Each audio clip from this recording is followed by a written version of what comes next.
मोहम्मद शरीफ Chaudhary DGISPR की press conference के अंदरूनी हकायक मैं आपको बयान करना चाहता हूं। जो उन्होंने बयान किया उसका हकीकत से क्या ताल्लुक है।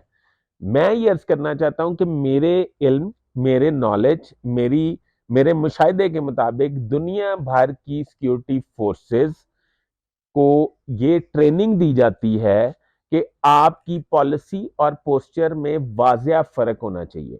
आप किसी के हक में हैं तो आपके चेहरे पे बॉडी लैंग्वेज से उसके हक में होने की कोई निशानी मौजूद नहीं होनी चाहिए, और किसी के खिलाफ है तो उसके खिलाफ होने की कोई निशानी मौजूद नहीं होनी चाहिए। यानी कि मैं ये समझता हूं, और पाकिस्तान की फौज पहले नंबरों पे आती है, ये प्रेस कॉन्फ्रेंस में इमरान खान के लिए और PTI के लिए एक अहम पैगाम है, और ये सुलह सफाई होने जा रही है मेरी इतलात के मुताबिक।